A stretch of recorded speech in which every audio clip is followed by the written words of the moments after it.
time for a bit of a transfer update. I mean, I think there's going to be a fair few of these over the summer, to be honest. Bloody hell. I'm really not looking forward to it. I mean, don't get me wrong, we need a rebuild at West Ham, but it's daunting, isn't it? It is a daunting, worrying thought, I find it anyway, going into this summer. Oh, God, dear me. I mean, we really need things to go well.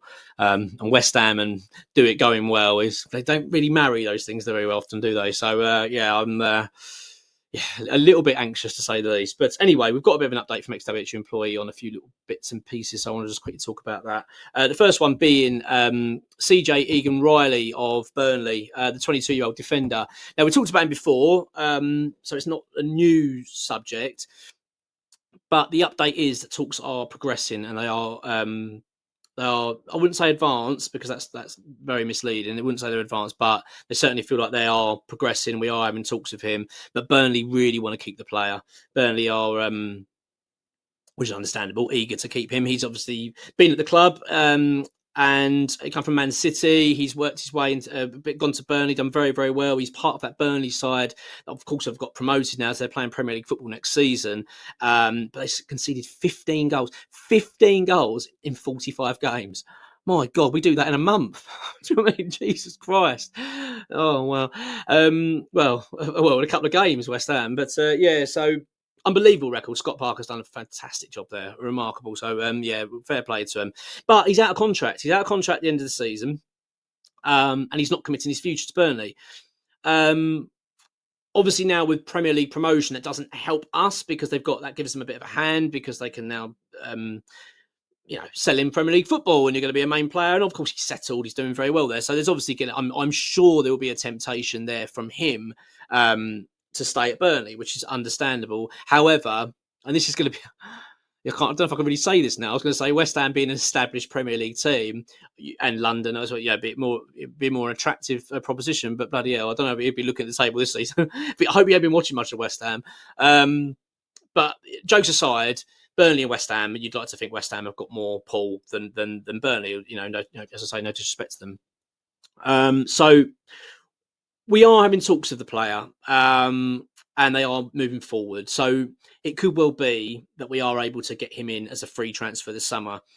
I'm going to make it really clear now that I really want this to happen, mainly on the basis, not so much that I'm so desperate to get Egan-Riley, more on the basis that I really want a deal done quickly, because if we can get a deal done quickly, it settles the nerves. Because let's be honest, I'm certainly very nervous going to the summer. I'm concerned about us getting deals done. I'm concerned about how we're going to be operating. And if we can get a deal done nice and quick, bang, for a target that we've had for a while, which I think it will certainly me, and I'm sure a few others will just go, okay, that's good. We've got one over the line straight away. That's great. So I really, really do hope if we miss. Look, my point is, if West Ham can't convince Egan-Riley to come to West Ham, and then he ends up staying at Burnley or going elsewhere, that's a really bad sign. That's already like a huge red flag for me. So, that's where we are with that one.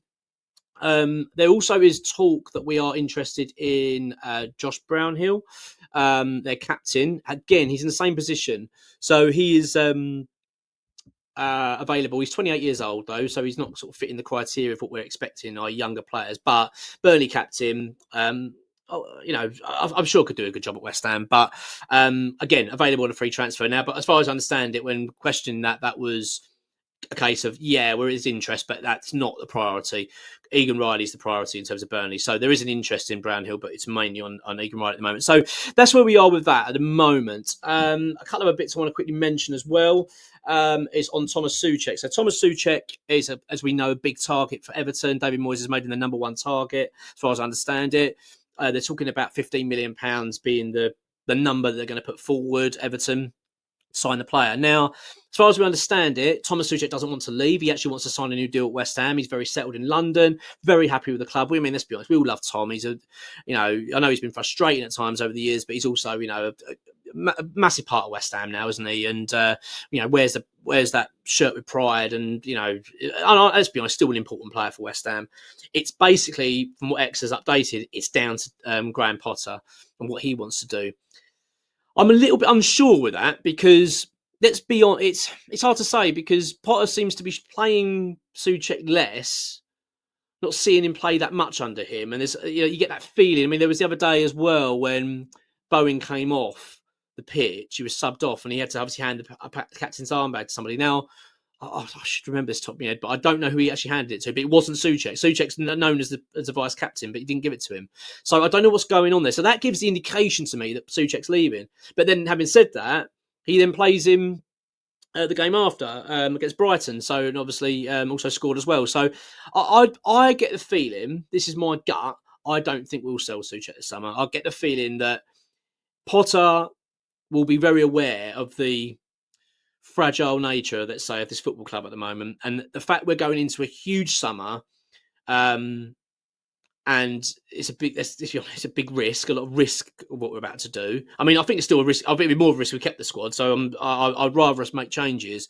But what my point is, if you're going to get rid of players, you really want to get rid of a player that grabs your goals and has been a sort of mainstay at the club for quite some time. I'm not convinced, even though he might not fit his system, but he might be worthwhile keeping around. So my gut tells me at the moment that we're not going to sell Soucek this summer. I think we might hang on to him.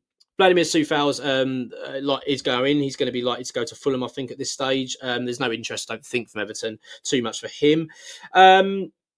Jean-Clair Todibo, obviously now it's officially signed for West Ham because the clause was stay in the Premier League. And we did that really comfortably, as we knew we would. That was what a great season.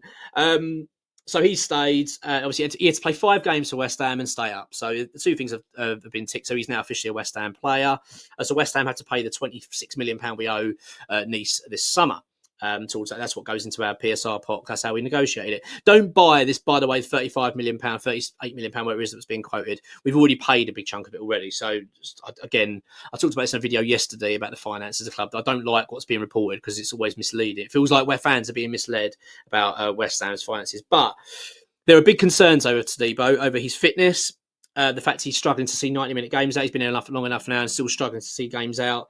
And Juventus is still very keen, apparently. So there could be a chance we move him on. I hope we don't. I actually like him. I think he's a good player. I mean, if he's a problem behind the scenes and Potter wants him gone, then I'll go with that because I think we need to. We've got to have a choice. At the end of the day, Potter's in charge and I'd rather have him backed because I want him to succeed at West Ham. I don't want him keeping players because we like him, but he's a nightmare behind the scenes.